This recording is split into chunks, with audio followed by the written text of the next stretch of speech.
Welcome back to Season 4 of the Navigating Life After 40 podcast. Today, we're going to kick off this season with a wonderful conversation that I had with Brandi Hudson. Brandi is a performance coach with 20 years of corporate leadership experience. She's held executive roles at top companies like Medtronic and Pfizer before starting her own coaching practice.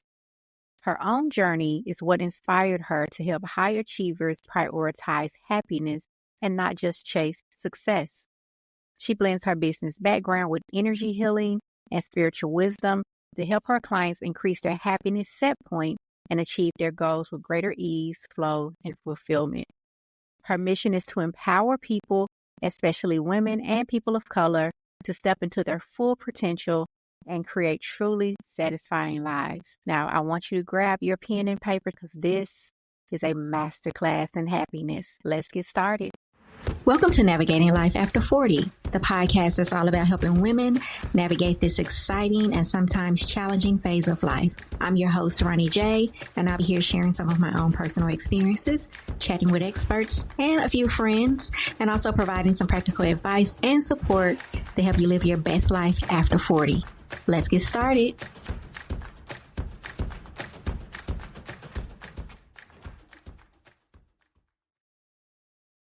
Welcome back, everyone, to another episode of Navigating Life After 40. I am your host, Roni, and I am here today with Brandi Hudson. Hi, Brandi. Thank you for being here today. Thank you for having me. All right, so we are going to talk a lot about this big word that so many people really kind of have, I would say, a bit of a struggle with and a bit of a struggle understanding. So I look forward to taking a deep dive into this word happiness today, having just a better understanding of it and what that looks like for individuals, especially women in midlife, because we get to this point and for many women, they are no longer experiencing happiness and they feel like life just kind of has to just go downhill from here. And so there's still an opportunity to be happy in your life. And just because you're in midlife, it doesn't mean that life stops. So can't wait for us to dive in and have this conversation. Digging into your past a little bit, you have had a successful career in corporate America. And then you shifted your focus into helping women cultivate these authentic, happy lives. What inspired this transition? Yeah, I mean, my own life was the inspiration really for the journey that I'm on now. When I take a look back at my life, and I was born and raised in Detroit to teenage parents, and they really wanted the absolute best for me. And from their viewpoint, the absolute best was for me to like always get great grades, always to, be part of every club, mission, etc., driven work, for me to go to the absolutely best schools. And then when I graduated, to have the best job, to be a director by a certain age, a manager, a VP, et cetera, et cetera, et cetera, and then get married and have a kid, right? They weren't really big pushers on those two things, but that was kind of like the story. And fast forward, Roni, I had really done all those things at a pretty high level. And I took a step back and I was like, but to what end, right? So you can have all of these things. And I think our parents' generation really believed that those achievements and those accolades would translate to happiness. So what I teach people is that ultimately everything that you're seeking to achieve in life, it's because you fundamentally think it'll make you happy. And that midlife sadness that you touched on in the opening comes from the fact that Black women especially, but many humans kind of achieve all the things that they're looking for. And they're like, well, where's the joy that people told me I was going to get on the other side? And then when that doesn't come, it's such a letdown. Yeah, I totally agree with that. And so I took a step back and I said, like, well, what if we flip this on its head? What if I just prioritize being happy and then see how my life translates? And what I realized is that the unintended consequence of happiness is that you actually have all the success that you're looking for. And so then you can have both of those things. And that's why I really help people understand that, like, the focus on happiness isn't at the cost of achievement, of purpose, of fulfillment. It is actually in service to those things. Nice. And I like how you chose to kind of flip the script a little bit and said, I'm going to focus on happiness. And then let's see what happens from here. Let's see how are these other things going to, I know I'm going to probably dive a little bit into our conversation forward, but how these other things start to really manifest and show up into your life. And so I really like that because you're right. We go to school, or really we do what our parents encourage us to do. Go to school, get the job, do all of the things. And you can do all of these things, but deep down inside, are you really happy? Are you just doing this for your parents? Or are you doing this for yourself? Or really just because that's just what we've always heard, go to school, do this, do that. And we had the blueprint laid out for us. We followed the blueprint. But for many of us, they're still like, I'm still not happy. Yeah, I'm still there's not something happy. missing. Yeah, there's something missing. And the one thing our parents didn't teach us, just because they didn't know any different, is that we really deserve to be happy, that it is our birthright, and that like happiness is like natural to who we are. We are born these like joyous, beautiful humans, and then we're trying to do all the things to get the very thing that is intrinsic to us, right? Like it's not natural to have like a fancy job or a fancy degree. Like that's the stuff you have to work for. But when we step back and realize like, oh, like I just get to be happy. It is my birthright, and you're going to have to work for it because we've moved so far away from it. But then when you get back to it, you see that it just is there. It is like part of the fabric of your being. Yeah, I love that. And my question to you is next, because as you're talking about happiness, so many people are probably like, well, what is happiness? What does that look like for, I don't want to say the average person, but what is the definition of happiness as you see it for yourself, for your clients? How do you present that? Yeah. And I try not, so I am not Brene Brown or an expert on emotions, but I help people understand, right? Like, that there's basically high vibration emotions, happiness, joy, love, peace. And I've kind of like encapsulated those into like happiness, right? Like, but it really is like staying in those high vibration emotions, those emotions that help propel you forward. And then there's the dense emotions, anger, shame, fear, anxiety, worry, right? And so I just help my clients really think about like, we want to be in those high vibration emotions as often as possible. And we oftentimes believe that the way to achieve what we're trying to achieve is actually through those low vibration emotions. So we think like, oh, if I worry about it, then I'm going to put more effort into it and then I'm going to get it. Or we're like, okay, I'm a little bit anxious, but that's okay. I do well when I'm anxious. But it's really because we don't actually know the other side. And so I just want people to be in this space where they feel expansive. They feel like they're moving towards something, that their emotions don't feel like they're holding them back. And from that place, we align much more easily to what we're seeking, right? So if what you are seeking is, let's say you want a new house, right? And you're like, oh, when I have a new house, I'm going to be so excited. But you spend all your time energetically thinking, what if I exhaust all my savings? Will I ever have enough money? Will the interest rates ever go down? Like if you're like spending all your time in this worry and anxious feelings, then you're so far apart from where you're trying to go. And so I let everyone define happiness for themselves, but it really is being in those high vibration like emotions, because when you're around someone that's happy, you feel really connected to them, right? You feel drawn to them. You're like, oh, I want what she's having. And turns out everything in the world is like that. Money wants to be near happy people. New houses want to be near happy people. New jobs want to be near happy people. Like, so that energetically is going to draw to you the life that you're seeking. And so I just teach people like, yo, let's be in that space and let's figure out what's actually precluding you from being in that space, because it's simple, but it's not always easy. Yeah, so it sounds like a lot of the worrying that people are doing, which I know I'm guilty of that. I'm a worrier. Yeah. And I was not always a worrier, but the older I've gotten, I've become a worrier. And it's a lot of the things that you mentioned in terms of what if this happens? We're always worrying about the what ifs, right? Like the what ifs, but we're not thinking about well, what if it actually works out? We're focused on like the negative part of those things. And I just did a podcast on this where I touched on it a little bit, and it was about imposter syndrome. Of course, we know that's about thinking you're a fraud and things like that. But a lot of that comes again with those negative emotions because we're so focused about the negative outcome of things that we never take the time to say, but what if this does work out? What if this does look differently? How can this look different for me? How can I be happy? How can I attract these things? Because we hear a lot about manifestation, and so many people don't understand truly what that is. And I know for a while when it first became popular, even I was like, why is everybody talking about manifestation? Because social media, they'll come up with these words, and then it's just the buzzword at the moment, and everybody is talking about it. Oh, I'm manifesting this and I'm manifesting that. And I got a little annoyed with it because although I understand what you're trying to say, I was looking at it from a different lens. Mm-hmm.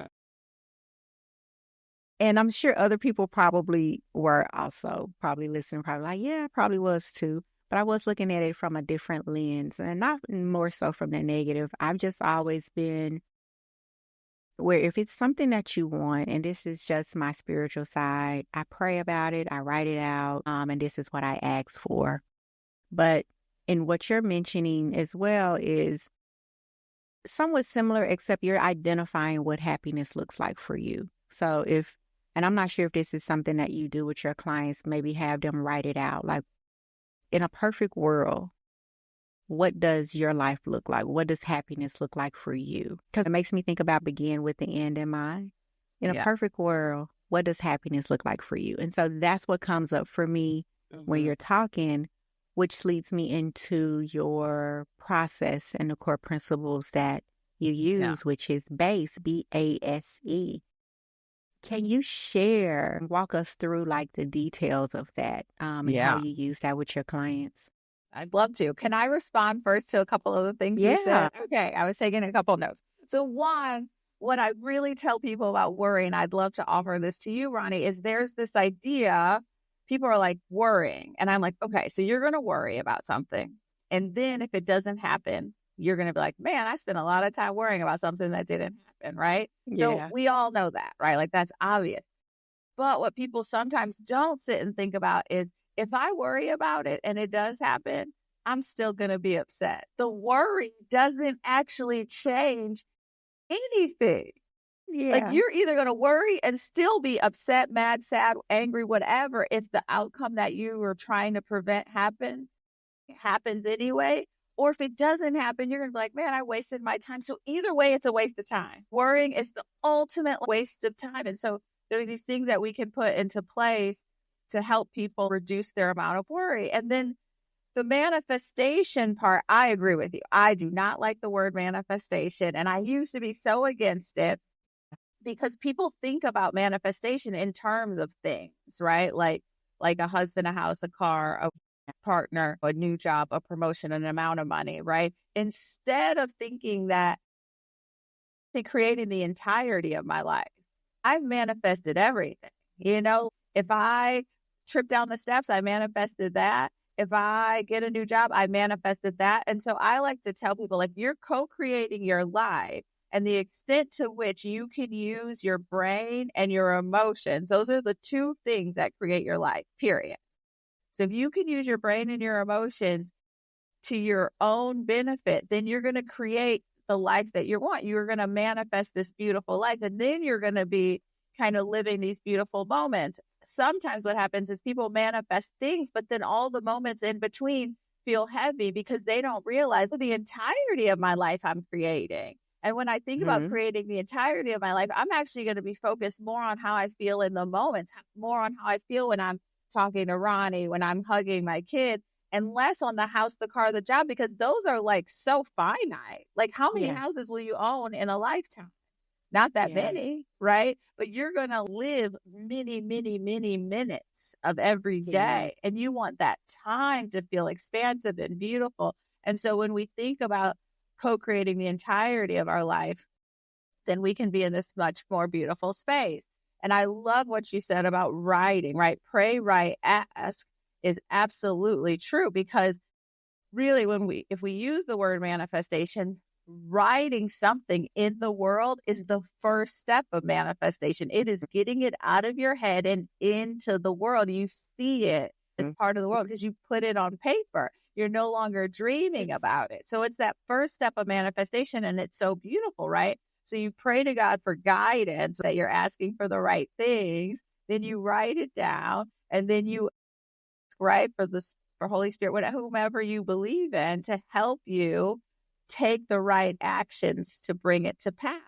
And that is like surefire way to live a really beautiful life. And then the next step in releasing the worry is to know that whatever happens is in your best and highest good, right? Because the worrying comes from really not trusting that your prayers are going to be answered. You are so right. Because when you pray, you're not supposed to worry. No. And as you were speaking, you also made me think about, I took this big board exam recently back in July. I studied and studied and studied for it. But after I took it, I'll never forget today, I took it and I called my friend on the phone.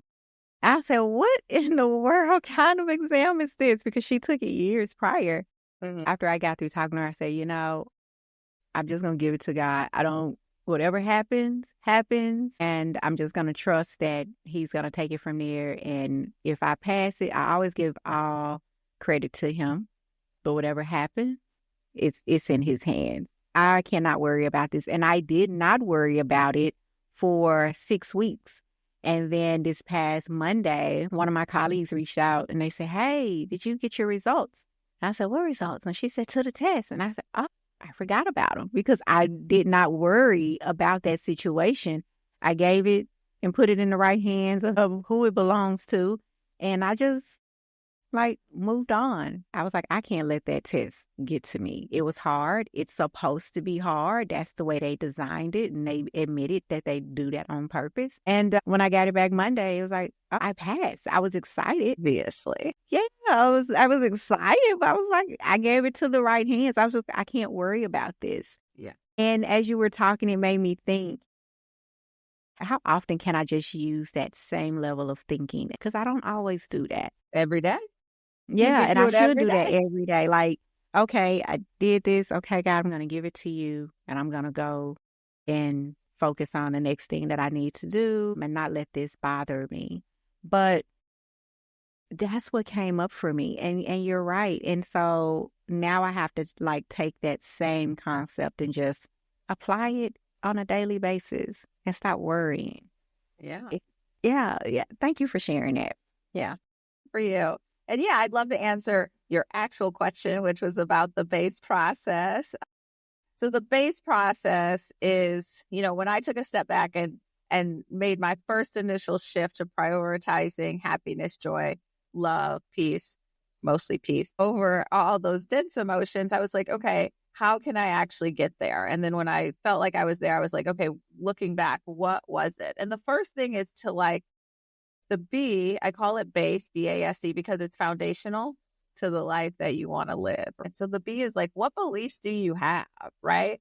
Do you believe that you get to be happy? Do you believe it's always going to be hard for Black women? Do you believe that nobody's here to support you? Do you have these beliefs that even if you can find evidence of them being true, right? Because I don't want to debate with people systemic challenges in the world. What I want to help people understand is even if it's true, are those beliefs in service to the life you want to live? Because something can be true and doesn't mean you have to focus on it all the time. So I'm not here to negate the challenges that we see in the world. I am here to say that there have been many exceptions and you too get to be an exception. And I believe that is what God wants for all of us, to really be these examples of possibility.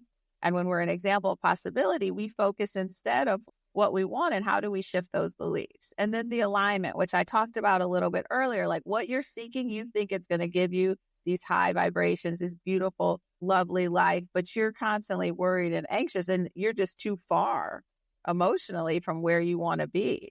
And so you have to be in that energy that you got in, right? Roni, you were like, oh, I'm going to release that you didn't even think about it anymore. Like you had this knowing, right? And so that knowing puts you in alignment with the outcome. And so I knew Yeah. the minute you started that story that of course you passed the test, right? Because you did the thing that you had to do. So you prayed, you asked for a positive outcome, and then you did the work. And then that's all you need to do. And then you know that your success is inevitable. And when your success is inevitable, you don't worry about it. And then the S is about self-awareness. How often can you catch yourself? Like, oh, okay, I know where I need to be. And when I'm off track, I'm not hard on myself, but I just make those like small shifts, those small adjustments to get back on track. And the self-awareness is really taking full responsibility for your life. I started talking about my parents and what they wanted for me. I could spend my whole life, my parents were awesome, but I could spend my whole life being like, well, I'm this way because my mama did this and my dad did this, right? Or I'm this way because my boss doesn't see how great I am, or whatever. You could spend your whole life doing that. But the self-awareness is really knowing that you came to this planet with everything you needed inside of you, be the best version of you. And that you don't need any specific person to act in any specific way to have the life that you want. And so being in this place of victimization and blame aren't in service to you because that person doesn't care. You know what I mean? Like maybe your mama will be like, oh, baby, I'm sorry. But like at the end of the day, mama's living her life and you are the only one who can live yours. So when you're in that self-awareness of like, how can I make micro adjustments? How can I control my own destiny without being outwardly focused on other people? You're in this really beautiful place. I think it's the most challenging and the most rewarding part of the process. And then the E is emotional resilience. Every human comes to this planet in this lifetime to experience some level of adversity. And some of us, especially, Black people, have adversity that's been passed down across the generations, right? And so we have to take these really powerful steps to develop emotional resilience where we know that we've had a tough go of it in the past. And we also release that emotional density of those stressful moments, for lack of a better word, sometimes traumatic moments. We release the emotions of those, but we keep the memories, because when we keep the memory, that is wisdom. And we take that wisdom. And that's why we oftentimes see, from my vantage point, that people who've had really challenging adversity and they can develop that emotional resilience, they have the most amazing outcomes. They have these really beautiful lives because they've really taken the part of those challenging times that is in service to their highest good, and they've left the rest behind. And when you do those 4 things, I guarantee you'll have a big, beautiful life. I love that. And you taking me back a little bit to like my previous work, as I don't like to really say it on the show much, but let us know. Let us in. Previous work as a therapist. I used to be a therapist. And so you made me think about just the limiting beliefs that come up and how a lot of times we hold on to that and we don't know how to really move beyond them and let them go. So that's really what really started to come up when you were talking. I said, okay, this sounds like limiting beliefs and trying to really do the work to change those. And this is right on point, this conversation, because so many things happened this week that just is in alignment with what we're talking about today. And I was actually talking to my mom, and my mom, please don't listen to this episode. I'm going to talk about you a little bit. But my mom loves to talk about her past and stays in the past. And so I was having a conversation with her while I was on a walk a few days ago. And I was like, well, Mom, I said, let me tell you about this message I heard. And it was a message that I tuned into at church online. And I was telling her for the month of September, we're really focused on like these seeds of unforgiveness and how to let those go. And a lot of it has to do with the past. And I share with her how, when you're still having the same reaction to the past, you haven't let that go. You haven't fully put that where you needed to. I know you probably said, oh, I prayed about it, I did. But my mom was like, well, I still got to talk about it. I said, but you have to talk about it all the time, which means you're still holding on to it And I've noticed that this has held you back in a lot of areas where I know you could be great in. And so it made me think about that conversation as well as you were breaking down that B.A.S.E process and how a lot of times we do things in our past, we hold on to them and they prevent us from moving forward. So yeah, great explanation. I love that. Yeah. And it stuck with me. And I'm going to definitely go back and listen to this again. And I'm going to be writing those things down because I think those are very important steps and how we definitely need to like identify what those limiting beliefs are. And then we really have to do the work to change it because, yeah, things can happen in our past. And we probably went through things with our parents and other people. But as adults, it's our responsibility to put in the work to change and to do better and to create the life that we ultimately want to have for ourselves. And deserve to have, Yeah, and like, deserve. yeah. I think you're such an amazing daughter because I feel like you positioned it very kindly, but also like lovingly for your mom. And I tell people all the time, right? The more we focus on the past, we're just bringing the past into our present moment. Yeah. And so and that works really well, right? This is why we see people who've had a lot of success in the past. If they focus on the past, they just create this beautiful kind of like domino effect where there's just more and more and more. So you can focus on the good things that have happened in the past and bring those into the present. But for people who've had challenging lives, when you focus on the past and you bring that into the present, now you're having a domino effect in the reverse direction, which is the very thing you didn't want. And so I tell people Yeah. all the time, release the past, only live in the present moment and pre-pave your future. You pre-pave the future through what you said earlier, pray, write, ask, but you just live in this present moment. Like if your mom is on this walk or you're on this walk with her, like the present moment is really good. Yeah. And the only Yeah. way we make the present moment not feel good is by talking about the past, Yes, right? exactly. And asking people, how do you feel when you talk about that? Because life coaching, people are always, they're in therapy, like you said, and then they come to me and every therapist is different, but there's still Mhm. large number of therapists that spend a lot of time talking about the past and sorting the past. And so they come to me and Mhm. I'm like, so I think we can agree you understand the past. You are a really smart human. You can dissect it 50 different ways. But now let's just let it go. Let her steps to it, right? I'm not just saying just let it go because that's oversimplification, but we take action to release the past and Yeah. just take the wisdom because rehashing it, like I mentioned, only brings that into our now. And we don't want it in the now. Exactly. Yeah. I'm curious to know in your work, hmm are there any common beliefs that you see often with women who are in midlife that keeps them from living that life of greater fulfillment for themselves? Yes.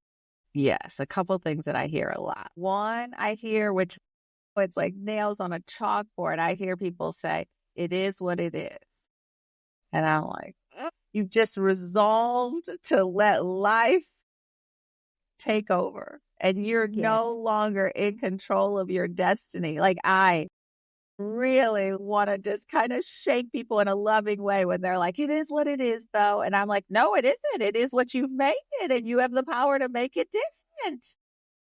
It is not what it is, right? I teach people that there are three legs of a stool in life and everything fits into one of these legs. So one is career, money, abundance, financial abundance. The second leg of the stool are relationships, both platonic, familial, and romantic. And then the third leg of your stool is going to be health. And that can be anywhere from beauty, weight to actual like disease health. So everything is in one of those three buckets that you'll come. And I hear things about all the buckets. I generally spend most time in the financial and the relationship. So like the finance, I hear money doesn't grow on trees, more money, more problems. I'm like, baby passed away forever ago. Y'all still holding Yes. on. And I'm like, there are bad people who are poor and there are bad people who are rich and there are good people who are rich and there are good people who are poor. Like there is no association. Money has no energy of its own.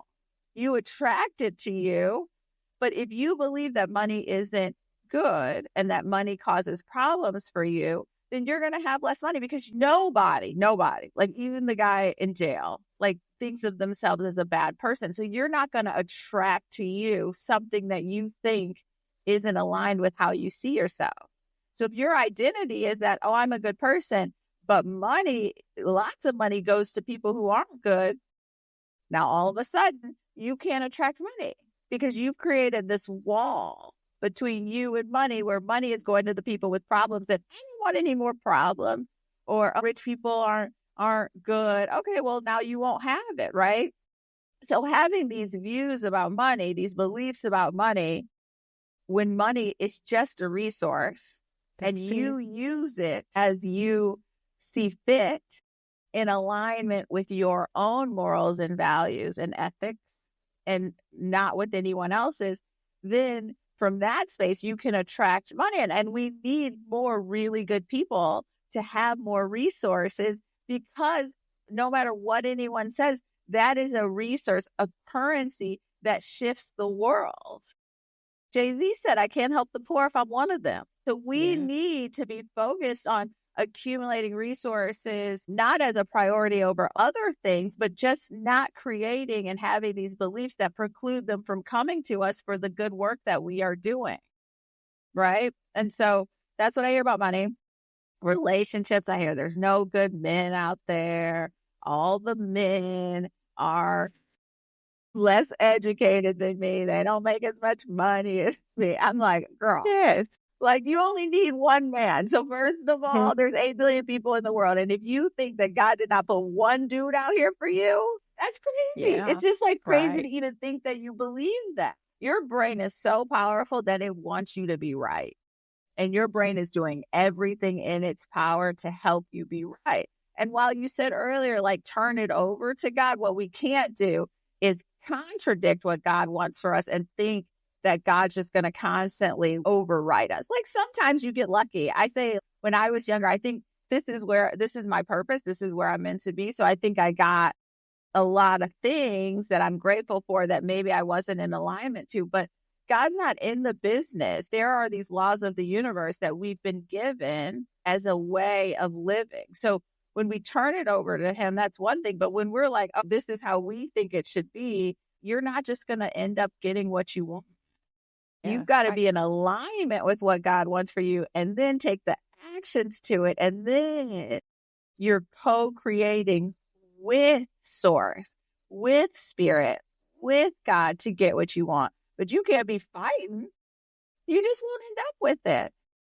Right. Yes. And then around health, I mean, I get all kinds of things like, well, my mom eats like this and my mom is overweight and everybody in my family. Okay, but what does that have to do with you? Right. So yes, I hear it all. And in middle age, this is when people start believing it's true. And you believe it's true, but you've made it true. It isn't universally true. I could go ask 1 million people and they wouldn't all say the same thing. So it's not true. It's just what you believe to be true. Be true. Right? Like, it's true that the sky is blue. That is true. Mm-hmm. Right? Like maybe it'll rain today. Maybe it will. Maybe it won't. Right? Mm-hmm. So we have to really step back from our beliefs and ask ourselves, is this 100% true? And if everyone wouldn't agree, like every sane person wouldn't agree, then it's not a fact. It's just something you have taught yourself to believe. And the greatest part about that is you have the power to shift it. You have the power to think differently, to believe differently, and then to have a better outcome. Yes. I love you are preaching today. I'm ready to throw my hands up. You are preaching because a lot of our beliefs are what really keep us from living happy lives. You are definitely on track. And it's really, as you mentioned, is this true? Is this what we're thinking right now? Is it true? And like you said, we have these millions of people in the world. And if the millions of sane people would not agree with you, then that means that it is not true. And as you were talking about all of the things that you hear women say, that it is what it is. I don't think we understand how powerful that statement is and what we are creating when we say that. To Yeah. us, it's one of those things, well, it is what it is. Like, I ain't worry about it. But you are going to worry about it. Oh, that's the way it's supposed to be. But it's not supposed to be that way. The things that we hear and we pick up and we start to use those same words, and words are powerful. And we do not know what we're saying when we're saying the things that we hear other people say. Yeah. And what we're ultimately And creating. what we're creating. And we have to change the narrative in what we say so that our lives can be different. Yeah. And So we have to this be is so powerful. intentional about it, right? Like Yeah, we have to be intentional because you're right. You said earlier, people will be like, oh, I don't care about that. You care deeply. That's why you've been talking about it for that's 5 why you're minutes and talking then about it. ended with, I don't care. And so just knowing like, oh, let's be really intentional about our lives. Like I said, there's all these moments that we're living. And if we live those moments with intention and are purposeful about the inputs that we make, then we're going to have those beautiful outputs. Love that because it is so true. But when having these conversations, that's when I know for me, it's like you really see it from a different angle. And some of you guys are probably talking about what you as a therapist, how you not know this? I know it. One thing to know, I would say this, it's almost like doctors. Sometimes, when you're in your own profession, you can be the biggest hypocrite. You know what to do. And you don't necessarily do the thing that you know that you're supposed to do. Um, but it's so amazing that we're having this conversation. And I'm just like, wow, yes, this is what I need to do. This is what I need to work on for myself. This is what I've noticed that has come up for me. How can I change this language that I've probably said 1,000 times or more because I am speaking something else into my life and things are showing up in the word I don't want to say, manifesting themselves in my life in a certain way that can be a lot differently. So I love that. Yeah. I love The that. And I'm last one just I kind want of to tell sitting you, with it. I just thought about the one I hear the most is, and this is like after someone's been my client or with like a really close friend, we'll be talking and they'll say something and then I'll reflect it back to them. So what I heard you say was, and then they'll immediately say, and this is, I think, the most challenging thing for your own advancement is they'll say, oh, I didn't mean that. And that is tricky because that's like your ego trying to keep you small, right? Because if you keep saying the same thing, but then your conscious brain, which is only 4 to 6% of your brain, it's your subconscious where all the Yeah. beliefs live. So if your conscious brain jumps in and says, I don't believe that, well, because you said it and you said it with such ease, right? And so really having the self-awareness to be like, I probably do believe that if I said it and not dismissing it because then you can't evolve from where you are. So true. A lot of women, they still feel stuck. How can they really get into alignment since that is such a important piece of the process?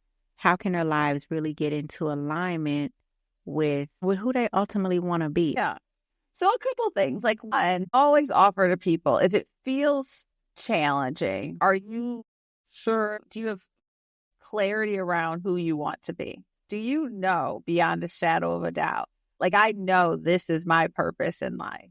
Yeah. I know that I was put here to do this work, right? I know it is resonant with so many women, and I know that this is why God put me on the planet, right? To help people realize their fullest potential. And so you want to be in that place and know that you have a good reason for it, because sometimes our goals are externally driven. And if your goals are externally driven, you'll never, ever get in true alignment with them. You might do well, but other parts of that three-legged stool are going to fall apart because you're putting a disproportionate amount of energy to doing something that isn't meant for you, that doesn't come easy for you, right? Because what you're meant to do and be in this lifetime will ultimately get to this point of ease. It just shows up for you.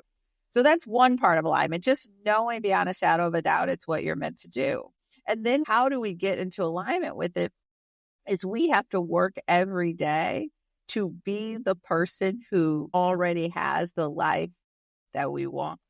So you have to feel it in advance, right? So right now, right here, while I am on this podcast with you, I already feel like the person who will ultimately have a book and be on a really big stage and sharing this message with millions and millions of people, right? And today we're going to share it with thousands of people, and that's okay. But I showed up as both of those people today. I know that now, and I tell people all the time. I recently posted a reel about it. Like, Michael Jordan always knew he was Michael Jordan. Serena Williams always knew. Like, you knew later he was Michael Jordan. You knew later Serena Williams was Serena Williams, but they knew in their soul in advance. The person doesn't realize they're famous when they're famous. They always knew they were famous. And then later, the rest of us found out. So the alignment comes from knowing that you are living your soul's purpose. And if that mission or purpose is meant to affect whatever it is meant to impact or do, you feel that in advance, right? So I remember when I was in corporate America, they used to always say, dress for the job that you, right? So I think we have to know who we are in order for other people to see it.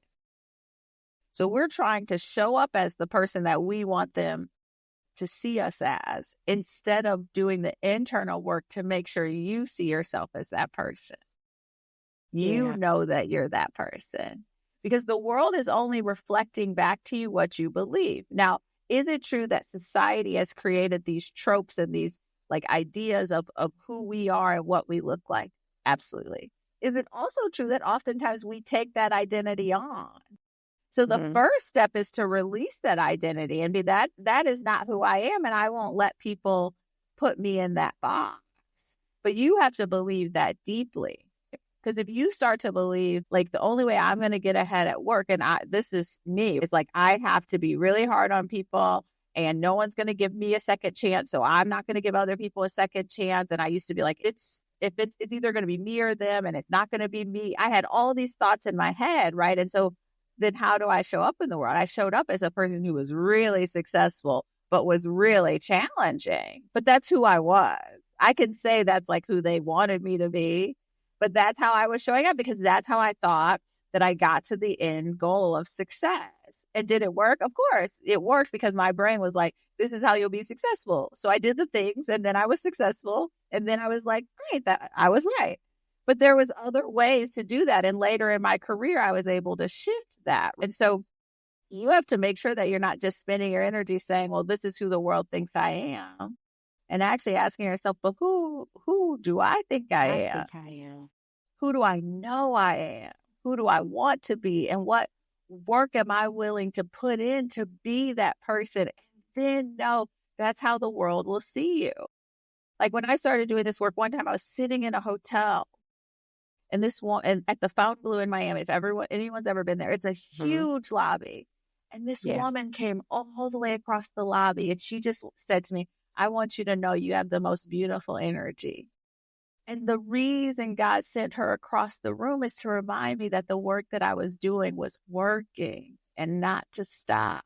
Because people can see you, even if they aren't adjacent to you, because your energy just flows. So we think that we have to put on a costume so other people can see us as soft and other people can see us as this or that, but we just have to be it. Just be it, and spend all your energy on being that person, and then everyone will see it. Yeah. It's inevitable. I was once, and I'll keep this one short. I was on a board, and a gentleman was announcing all the board members, and he announced there was 5 of us that were new to the board, and he forgot to say something to announce one other younger woman. And she came up to me and was like, well, he forgot me. And I said, and we'd been having a conversation, so I didn't say this out of the blue. And I said, offer to you that he overlooked you because you oftentimes are overlooking you. And that's what is happening in the world. The things that are happening are just reflecting. So if you don't have a lot of confidence, you don't show up in the space, you don't believe you belong there, then you're going to start to be overlooked. And you're going to oftentimes be upset with him. Now, is it his fault? Yes. Like it was his job to remember. Did it happen because energetically the space that you're in and what you believe about yourself? Also, yes. And which of those two things can you change?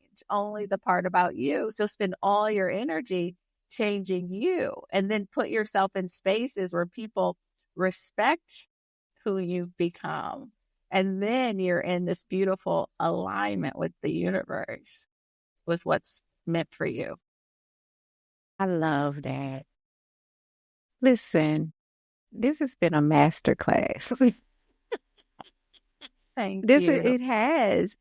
Because it's one thing to know it, as I mentioned earlier, it's one thing to know it, and it's another thing to do it. And then to sit here and just really have this conversation about just some of the very things that I have been even trying to work on for myself, and having someone sitting here with me face to face saying, hey, this is what you do. This is why this is happening. This is how you show up. This is a process.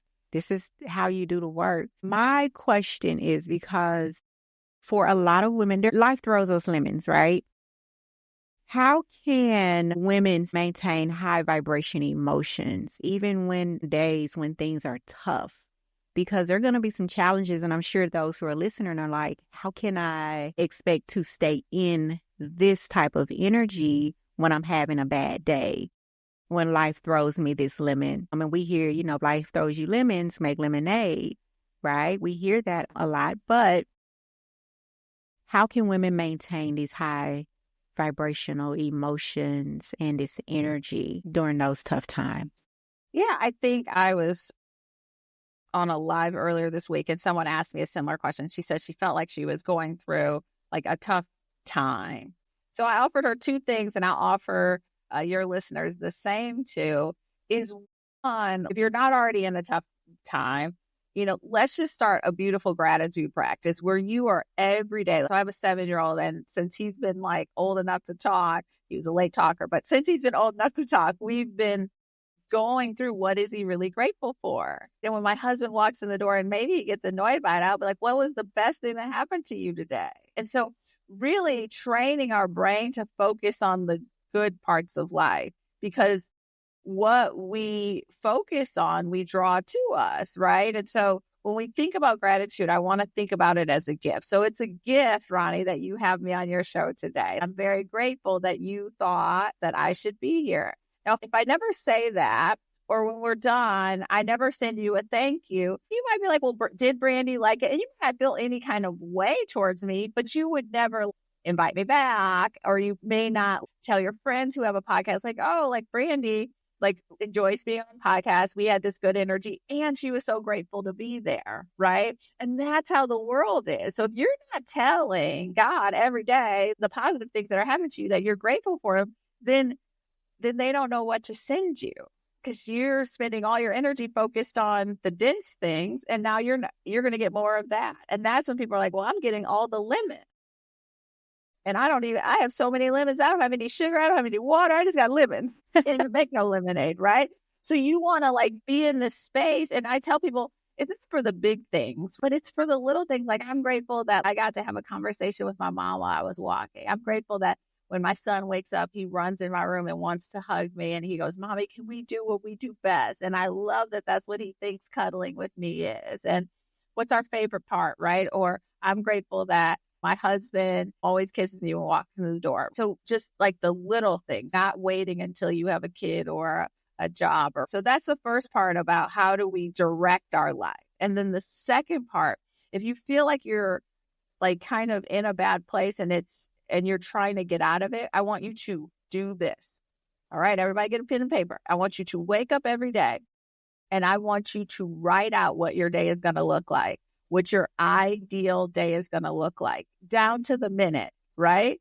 Like, I'm going to call an Uber and it's going to be there in 2 minutes. I'm going to walk into work and the coffee's already going to be made and my boss is going to be happy to see me. I am going to get a call from my boyfriend when I usually have to initiate the call, I'm going to get whatever you want. I'm going to get on the scale and I'm going to have lost 1 pound, right? I want you to very clearly write out how you want your day to be, because then you're going to start expecting it to go. Now, I don't want you to write one day and be like, that did not work. I want you to make a commitment to write out how you want your days to be for a month, because you have to rewire your brain. We have these neural pathways in our brain, and right now they're wired to invite dense things into our lives. And in order to rewire them, we're in our 40s, so we've wired them this way for a long time. In order to rewire them, we have to make a long-term commitment. So get up every day and write what you want your life to be like, and then expect it to be the way you wrote it. And then at the end of the day, give thanks for everything on that list that showed up the way you wanted it to. And if you do that and your life doesn't change, I would be so surprised. The other thing that everyone can start, which tends to have a longer tail, but is the most important thing you can do, especially if you have no money to do anything else, is to meditate. If you can learn how to clear your brain and to shift your brain waves, then you will have this big, beautiful life. That's going to take a little bit longer for some people, especially if they have brains that spin a lot. But even if you can clear it for 20 seconds, just like, oh my gosh, 20 seconds, I got it. That's amazing. So give gratitude, be grateful for the part that worked. Don't stop meditating and say, I can never get it. But we take small steps forward. If we think about the last 40 years, what got us here are the choices over the moments. And what will shift are different choices over these next moments. But we can't think that we're going to upheaval 40 years of life in 4 days. So we have to make a long-term commitment to a shift. Yeah, I love that. Really being intentional is what comes to mind for me about making the changes necessary so that you can live a happy and fulfilling life, and operating from a place of gratitude, because it opens up different doors and it shifts your mindset. And I noticed that was a practice I started, I think it was a couple of years back. I would write it before I went to bed, like 5 things that I was grateful for that day. And of course, I stopped. So I'm guilty, and I'm going to start back. I'm going to start back today. Because this conversation has been so wonderful and helpful for me, and I'm sure just for those who are listening as well. I definitely appreciate what you're doing to help change the lives of individuals and help them see like you can operate from a place of high vibrational energy on a daily basis. But it's all about really shifting your mindset, changing those beliefs and those things that you have been taught. As you mentioned, we have spent 40 plus years, getting all of these things. It makes me think about weight loss. And when you hear the trainer say, it's not going to happen overnight. Like, it took you a minute to get here and to gain all of this weight. Now you got to put in the work to get the weight off. And it's not going to fall off overnight. You got to really be intentional, and you have to show up, and you have to do the work. And I think that is one of the struggles that so many people have, is they do the work, or they start and they don't finish, like in my case with writing the gratitudes down every night. And it's really being intentional. And I also look at it as a form of self-care. I'm always encouraging people, listen, take 20, 30 minutes to practice self-care, exercise, move your body.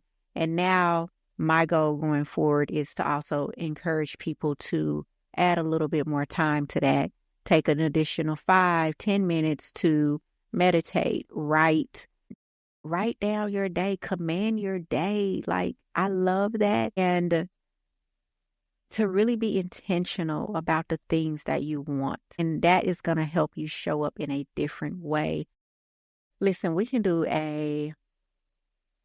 I would love to invite you back again for another episode, because this is amazing. As we wrap up here, are there any final thoughts that you have for our audience? And also, how can they follow you to learn more about you? And I'll also post those details in the show notes as well. I appreciate that. I want to leave with this final thought, because I get on here, right, and I give such I give advice and guidance, and it can sometimes come across like that I have solved the day, and I haven't. So I think, and I'm offering this to you too, Roni, I want us all to have grace with ourselves. I don't meditate every day. There are some days I forget to say all the things that I'm grateful for. I don't harp on that though, right? Because I'm a human and I'm doing the best I can, and you're doing the best you can, even if that best feels like you are literally like a duck underwater, just trying to like not go under. It's the best you can. And the more that we can have this beautiful grace with ourselves and know that no matter what, no matter how many 10 minutes we add a day, we will never be perfect, because that's not the goal. Perfection is not possible, right? My little guy said when he was 4, he's like, Mom, why is there even a word perfection when no one can be it? And that was one of the best things I ever heard. And so we want to not actually focus on the times we haven't done something or the times we forget to do something. We want to have such grace with ourselves and remind ourselves that more often than not, we're getting it right. We're absolutely doing the best we can. And that from there, know that the sky is the limit. And there is no value. There really isn't in being really hard on ourselves. Charlie's principal told me last week that there is a 10 times better effect of teachers just focusing on their students on what they're doing right. 10 times better. Never even mentioning what the student needs to work on. Has a better outcome. Right? And so we have to offer ourselves that same level of commitment and love. Right? Just know I'm doing it. I got this. So giving yourself some grace and know that every day is not going to be perfect. And more times than not, the more that you commit to, the more that you commit to doing the work, more times than not, you're going to get it right. And you're going to attract those things that will be in alignment with your purpose. Absolutely. Absolutely. And then if people want to find me, it's Brandi with an I, Brandi B. Hudson, like the river .com. www.brandibhudson.com. You can find me there, and people can always reach out to me through the site. And I always get back to everybody. So thank you for being here today. Thank you for walking us through this wonderful work. Again, I know you say you have not solved the puzzle, but you have planted the seed. And now our jobs are to water that seed, to take this information, put it into practice, so that we can see our lives grow and become something that is amazing and something that we have probably thought we would never see for ourselves, or that we have seen for ourselves and we just didn't know how to get there. But doing the work will help us get there. So I appreciate you being here. Please come back. I definitely want you back for another episode. I can't wait. Thank you so much for having me. I really appreciate it this time. Oh, welcome. You are so welcome. That is it for this episode of Navigating Life After 40. You can find all of the details about Brandi in the show notes below. And also don't forget to join the Facebook group, Navigating Life After 40, so we can continue this discussion. I will see you all next time. That's a wrap for this episode of Navigating Life After 40. I hope you enjoyed this conversation just as much as I did. If you love what you're hearing, be sure to hit that subscribe button so you never miss an episode. And if you're feeling generous, leave me a review on your favorite podcast platform. This helps me to reach more amazing women like yourself who are trying to navigate this amazing life. Thanks for tuning in, and until next time, keep living your best life.